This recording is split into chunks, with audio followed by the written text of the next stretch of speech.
ఓం నమ శివాయ శ్రీమాత్రే నమ. మిత్రులకి శ్రేయోభిలాషులకి అలాగే నన్ను ఇంతగా ఆదరిస్తున్న యూట్యూబ్ ప్రేక్షకులందరికీ కూడా పేరు పేరు ధన్యవాదాలు. మిత్రులారా, మీ అందరికీ కూడా ఆ పరాదేవత ఎల్లవేళలా మీతో ఉండి మీ మనోవాంఛ నెరవేర్చాలని మనస్ఫూర్తిగా కోరుకుంటున్నాను. ఈరోజు మనం ఒక తేలికైన అద్భుతమైన ఉపాయం తెలుసుకుందాం.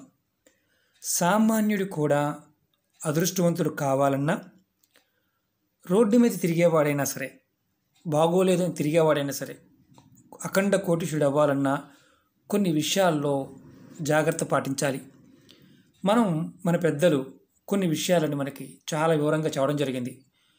చాలామంది మిత్రులు ఎప్పుడు అడుగుతూ ఉంటారు, బాగా చదువుకున్నామండి కానీ మాకు ఉద్యోగ అవకాశం రావడం లేదు, ప్రయత్నం చేస్తున్నామండి కలిసి రావడం లేదు. అలాగే కొంతమంది మాకు రాత్రి అనుకుంటామండి పొద్దున్నే లేచి చేయలేమండి. వ్యాపారం చేస్తున్నామండి కానీ వ్యాపారం 20 ఏళ్ళ నుంచి చేస్తున్నాము, అనుకున్నంత లాభాలు రావడం లేదు. గురువుగారు ఉద్యోగం చేస్తున్నాం, ఉద్యోగంలో ఎదుగు బదుగు లేదు. గురువుగారు ఇంట్లో భార్య పిల్లలతో ఎప్పుడు ఇబ్బందే, ప్రతిరోజు రూపాయికి వెనక్కి తిరిగి చూసుకోవాల్సిన పరిస్థితి, ఎందుకో తెలియదు. ఇలా రకరకాల గురించి మాట్లాడుతూ ఉంటారు. పూజలు చేస్తున్నామండి, చాలామంది పూజలు చేస్తున్నామండి, నోములు వస్తున్నామండి, యంత్రాలు పెట్టుకున్నామండి, ఉపాయాలు చేస్తున్నామండి, అయినా కలిసి రావడం లేదు. ఎందుకు రావడం లేదు తెలియట్లేదు గురువుగారు. అలాగే చాలామంది మేము ప్రేమించామండి, మాకు పెద్దలు సంబంధం పాయింట్ అవి ఒప్పుకోవడం లేదండి, మేమిద్దరం లైఫ్లో సెటిల్ అయిన వాళ్ళమే కానీ మాకు వివాహం కావడం లేదు. చిత్రంగా అనిపించవచ్చు కానీ ఈ రోజున మీకు ఇలాంటి విషయాలకి ఎవరైతే ఇబ్బంది పడుతున్నారో వారు నేను చెప్పే 10 పాయింట్లు జాగ్రత్తగా వినండి. ఇందులో మీరు ఆచరించిన ప్రయత్నం చేయండి. ఖచ్చితంగా మీ మనోవాంఛ నెరవేరుతుంది. మనకి ఏమీ లేదనేవాడు కూడా కొన్ని రోజుల్లో జీవితంలో మంచి మార్పు అనేది వస్తుంది. ఈ ఉపాయానికి కావాల్సింది నీళ్లు కావాలి, బియ్యం కావాలి, అలాగే ఒక రాక్ కాయిన్ కావాలి, అలాగే ఒక మంత్రం కూడా చెప్తాను, మీకు పాయింట్ టు పాయింట్ చెప్తాను. అలాగే మీకు ఈ వీడియో నచ్చినట్టు లైక్ చేయండి, నా ఛానల్ సబ్స్క్రైబ్ చేసుకోండి, పక్కనే ఉన్న గంట సింబల్ యాక్టివేట్ చేసుకోండి, 10 మంది మిత్రులకి షేర్ చేయండి. అనేక రకాలైన సమస్యల మీద వీడియోలు చేయడం జరిగింది. నా వీడియోస్లోకి వెళ్ళండి, మీరు ఆచరించగలిగేదాన్ని ప్రయత్నం చేయండి. మనం ముందు బియ్యంతో స్టార్ట్ చేద్దాం. మనం ప్రతిరోజు ఆహారంగా బియ్యం తీసుకుంటాం, అంటే అన్నం వండుకుంటాం, బియ్యంతో ఎన్నో పదార్థాలు చేస్తూ ఉంటాం. చాలామందికి తెలియదు, పూర్వం రోజుల్లో మన పెద్దలు పంట పండినప్పుడు బియ్యాన్ని అంటే మామూలుగా మిల్లు పట్టక ముందు కూడా వచ్చిన పంటలో కొంత భాగాన్ని దేవాలయానికి ఇచ్చేవారు. ఎందుకు ఇచ్చేవారంటే సంవత్సరం మొత్తం కూడా, అంటే రాబోయే సంవత్సరంలో ఎప్పుడూ కూడా అన్నపూర్ణాదేవి అంటే అమ్మవారి యొక్క అనుజ్ఞ మనకు ఉండాలి, ఐశ్వర్యం కలగాలి అని ఒడ్లు పంట పండిన తర్వాత ఇచ్చేవారు, దేవాలయంలో ఇచ్చేవారు. మనం ఇప్పుడు మానేసామనుకోండి, అది వేరే విషయం. మన ఇంటి దగ్గర మీరు ఎప్పుడైనా సరే బియ్యం తెచ్చుకున్న తర్వాత దానిలో ఒక పిడికిడి బియ్యాన్ని ప్రతిరోజు మీరు ఆహారం కోసం తీసుకునే దాంట్లో ఒక పిడికిడి బియ్యాన్ని పక్కన పెట్టుకొని మీరు ఎప్పుడైనా సరే అమావాస్య తిథి ప్రతి అమావాస్యప్పుడు మీరు మీ పెద్దల పేరు మీద ఎక్కడైతే ఈ మామూలుగా కర్మలు చేస్తూ ఉంటారు కదా, వారికి వేద బ్రాహ్మణులకి ఆ బియ్యాన్ని మీరు దానంగా ఇవ్వండి. పిడికిడి బియ్యం తీసి పక్కన పెడుతూ ఉండండి.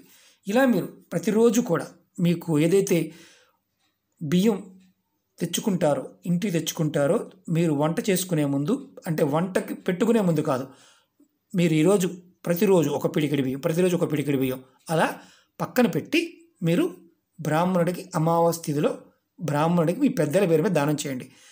మీకు ఏదైతే పితృకర్మలు ఉన్నాయో, ఇబ్బందులు ఉన్నాయో అవి తొలగిపోతాయి. మీరు ఏదైతే ఇప్పుడు బాటంలో రోడ్డు మీద తిరుగుతున్నారు కదా, రోడ్డు మీద తిరిగేవారు కూడా మీరు అఖండ కోటీశులు అవడానికి మీ పితృదేవతల యొక్క ఆశీర్వాద బలం లభిస్తుంది. ఎందుకంటే ప్రతిరోజు మీరు తినే ఆహారంలో ప్రతిరోజు కూడా మీ పితృదేవతల బాంధవ్యంలో మీరు సేవ చేసిన వారు అవుతారు. ఇది మొదటి ఉపాయం. రెండో ఉపాయం నీళ్లు. మనకు పంచభూతాల్లో నీరు ఒక భాగం. నీటిలో శక్తి ఉంది, మన జీవశక్తి కూడా, మనం కూడా నీటితోనే వస్తాం. ప్రతిరోజు మీరు సాయంత్రం పూట మీ పనులన్నీ పూర్తి చేసుకొని వంటగదిలో ఏదో ఒక గ్లాసులో మీరు నీళ్ళని పెట్టి ఉంచండి. పొద్దున్నే లెగవంగానే ఆ నీటిని పూల మొక్కల్లో పోయండి. పూల మొక్కల్లో మాత్రమే పోయండి. అలా మీరు ప్రతిరోజు చేయండి. మీకు ఏదైతే నకారాత్మక శక్తితో పాటు మీకు అంతకుముందు చేసిన కర్మల్లో ఇబ్బందులు ఏదన్నా ఉన్నా, అలాగే మీ ఇంటిలో గనక చెడు దోషాల వల్ల ఏదైనా ఇబ్బందులు ఉన్నా మెల్లమెల్లగా తొలగిపోతాయి. ప్రతిరోజు కూడా ఈ ఉపాయాన్ని చేస్తూ ఉండాలి. ఇది ఖర్చు అయ్యేది కాదు. అలాగే మూడవది కాపర్ కాయిన్. మీరు ఎవరైతే మీ జాతకంలో సూర్యుడి యొక్క బలం తక్కువ ఉన్నప్పుడు ఏ పని కూడా సరిగ్గా పూర్తి కాదు. ఉద్యోగాలు రావు, అలాగే ఉద్యోగం చేస్తున్న వారికి ప్రమోషన్స్ రావు, అలాగే ధైర్యంగా నిర్ణయాలు తీసుకోలేరు. అలాంటి ఇబ్బంది పడుతున్న వారు మీరు ఇలాంటి రాగి కాయిన్ని మీరు ఎప్పుడూ కూడా మీ పర్సులో కానీ మీ హ్యాండ్ బ్యాగ్లో కానీ ఒక్కదాన్ని పెట్టుకోండి. ఎప్పుడూ కూడా ఇది పెట్టుకోవడం మాత్రం మర్చిపోవద్దు. రాగి కాయిన్, మామూలు కాయిన్ అయినా పర్వాలేదు, రాగి కాయిన్ పెట్టుకోండి. ఇది మీకు సూర్యబలం అనేది మెల్లమెల్లగా పెరుగుతుంది. మీతో పాటు కంటిన్యూ ఉండాలి. అలాగే 4వ పాయింట్, మీరు వెండితో చేసిన మనకి చిన్న చిన్న బిళ్ళలు దొరుకుతాయి, లక్ష్మీ గణపతి లాంటివి. అలాంటి వెండితో చేసిన లక్ష్మీ గణపతి రూపు కానీ మనకి మామూలుగా ఇలాంటి కాయిన్స్ కానీ దొరుకుతూ ఉంటాయి. కొంచెం కాస్ట్లీ అయినా సరే మీ పూజా మందిరంలో ఖచ్చితంగా వెండితో చేసిన లక్ష్మీ గణపతి బొమ్మని పెట్టుకొని ప్రతిరోజు ఈ కాయిన్కి, లక్ష్మీ గణపతి బొమ్మకి మీరు గంధంతో బొట్టు పెట్టి ప్రతిరోజు బొట్టు పెట్టాలి. పెట్టి మీకు వీలైతేనే ప్రతిరోజు గణపతి అష్టోత్తరము, లక్ష్మీ అష్టోత్తరాన్ని చదవండి వెండి కాయిన్కి బొట్టు పెట్టి. ఎందుకంటే మీకు విఘ్నాలు తొలగిపోతాయి. మీ మనసుకు సంబంధించి, వెండి అనగానే చంద్రుడికి సంబంధించిన మెటల్, మీ మనసుకి సంబంధించిన రుగ్మతలు ఏదైతే ఉంటాయో తొలగుతాయి, విఘ్నాలు తొలగుతాయి. అలాగే లక్ష్మీదేవి యొక్క కృప మీకు కలుగుతుంది. మెల్లమెల్లగా మీకు ఉన్న దౌర్భాగ్యం మొత్తం తొలగిపోతుంది. ప్రతిరోజు గంధంతో బొట్టు పెట్టి చేయాలి.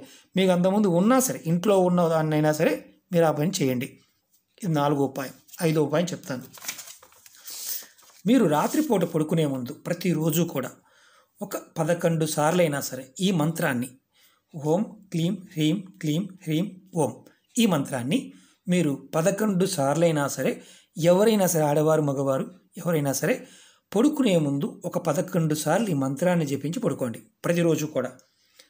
మీరు కులదైవాన్ని కానీ ఇష్టదైవాన్ని కానీ జపం చేస్తూ ఉన్నా ఇబ్బంది లేదు.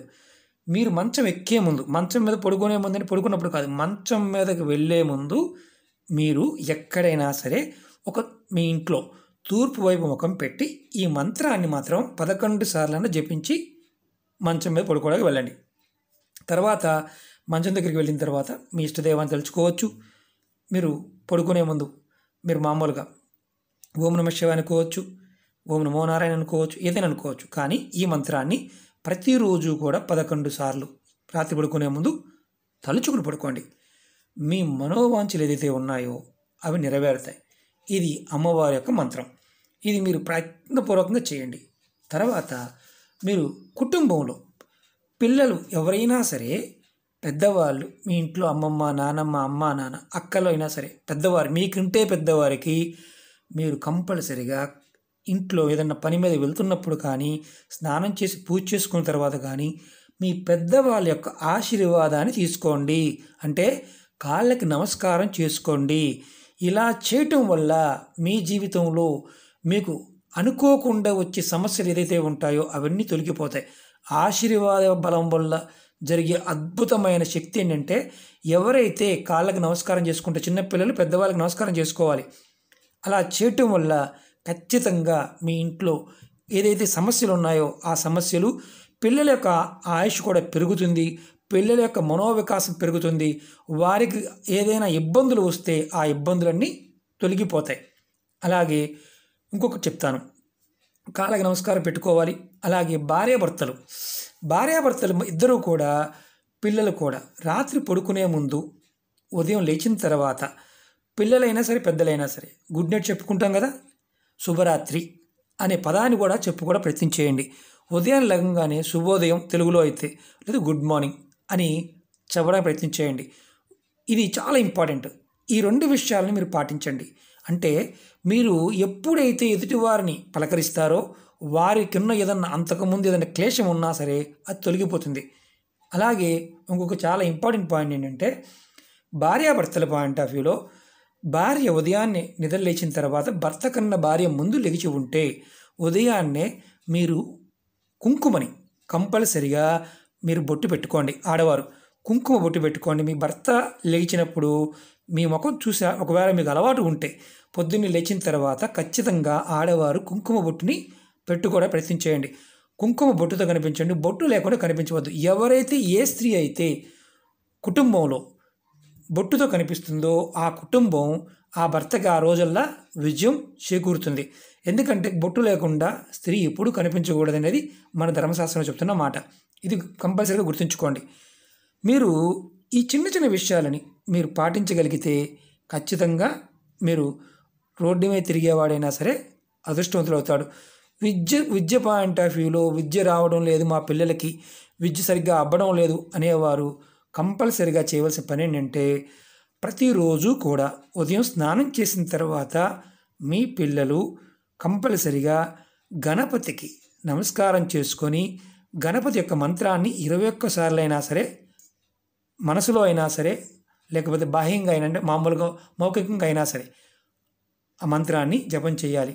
ఓం గణపతియే నమః అయినా సరే లేదా అష్టోత్తరమైనా సరే చదవడానికి ప్రయత్నం చేస్తే ఏదైతే విఘ్నాలు ఉన్నాయో ఆ విఘ్నాలు తొలగి ఖచ్చితంగా మీ పిల్లలు విద్యకి ఆటంకాలు తొలుగుతాయి. వారికి ఆటోమేటిక్గా చదువు మీద శ్రద్ధ పెరుగుతుంది. ఇవన్నీ చిన్న చిన్న విషయాలు, వీటిని ప్రయత్నపూర్వకంగా చేయండి. ఖచ్చితంగా మీకు ఎంత పెద్ద సమస్య అయినా సరే మీరు బయటపడతారు. ఈ మంత్రాన్ని నేను వీడియో డిస్క్రిప్షన్ బాక్స్లో కూడా పెడతాను, చూడండి. ఈ మంత్రాన్ని నోట్ చేసుకోండి, ప్రయత్నం చేయండి. ఇలాంటివన్నీ కూడా ప్రాకృతికమైన పదార్థాలు, వాటి శక్తి మన మీద మన చుట్టూ ఉండే వాతావరణం మీద పనిచేస్తూ ఉంటాయి కాబట్టి మనం ప్రయత్నపూర్వకంగా చేసినప్పుడు ఖచ్చితంగా ఫలితం వస్తుంది. ఇంకొక చిన్న ఉపాయం చెప్తాను. మీరు ఎవరైనా సరే బయటికి వెళ్తున్నారు, అంటే వెహికల్లో బయటికి వెళ్తున్నారు, ఏదైనా దూర ప్రయాణం చేయాలనుకుంటున్నారు. మీరు దూర ప్రయాణం చేయాలనుకున్నప్పుడు మీరు చిన్న బెల్లం ముక్కని మీ బుగ్గన పెట్టుకోండి. మీ బుగ్గన పెట్టుకొని చిన్న బెల్లం ముక్కని, అంటే నోట్లో స్వీట్ అనమాట, అది వేసుకుని వెళ్ళడం ప్రయత్నం చేయండి. ఖచ్చితంగా ప్రయాణంలో మీరు విజయాన్ని పొందుతారు. చాలా తేలికైన ఉపాయాలు. వీటిల్లో మీరు ఏదైనా సరే ఒక్క చిన్న ఉపాయాల్లో ఏది వీలైతే అది మీరు ప్రయత్నం చేయండి. ఖచ్చితంగా పరాదేవత యొక్క సంకల్పంతో మనకి మంచి రోజులు వస్తాయి. ఎప్పుడూ కూడా గుర్తుంచుకోండి, పరిపూర్ణమైన నమ్మకంతో విశ్వాసంతో మన మీద మన నమ్మకంతో చేయాలి. అలాగే ఇంకొక మాట చెప్తాను. విద్యలోను ఉద్యోగ అవకాశాల్లోనూ పనుల పాయింట్ ఆఫ్ వ్యూలో మీరు ఒక పుస్తకం పెట్టుకోండి. పుస్తకం పెట్టుకొని దానిలో రాత్రి పడుకునే ముందు మీరు పాయింట్ టు పాయింట్, నేను ఇది చేయాలి, రేపు ఇది కంప్లీట్ చేయాలి, నేను ఉద్యోగ ప్రయత్నంలో ఇది చేయాలి, చదువుకోవడానికి ఇది చదువుకోవాలి అని ఒక పుస్తకంలో రాసుకోండి. రాత్రి పడుకునే ముందు రాసుకొని వాటిని చదివి మీరు పడుకోండి. ఇలా ప్రతిరోజు చేయండి. మీకు ఖచ్చితంగా మీ జీవితంలో అద్భుతమైన మార్పుల్ని మీరు చూస్తారు. ఎందుకంటే మీరు ఏదైతే పడుకునే ముందు ఆలోచిస్తారో అది మీకు నిద్రా వ్యవస్థలో మిమ్మల్ని, మీ ఆత్మని ప్రేరేపిస్తుంది. ఖచ్చితంగా ఉదయాన్నే లేచిన తర్వాత మళ్ళీ డైరీ చూసుకుంటారు. మీరు ఖచ్చితంగా ఆ పనులు చేయడానికి ఇంట్రెస్ట్ చూపిస్తారు. ఇది గమనించండి. ఇది మీరు ప్రయత్నించేయండి. ఎదగాలనుకునేవారు ఈ చిన్న ప్రయత్నాన్ని చేయండి. విద్యలో కావచ్చు, వ్యాపారంలో కావచ్చు, ఏ పని అయినా సరే, కుటుంబంలో అయినా సరే ఇది ప్రయత్నించేయండి. ఓకే మిత్రులారా, మీకు ఈ వీడియో నచ్చినట్లు లైక్ చేయండి, నా ఛానల్ సబ్స్క్రైబ్ చేసుకోండి, పక్కనే ఉన్న గంట సింబల్ని యాక్టివేట్ చేసుకోండి, 10 మంది మిత్రులకు షేర్ చేయండి. ఓం నమః శివాయ, శ్రీమాత్రే నమః.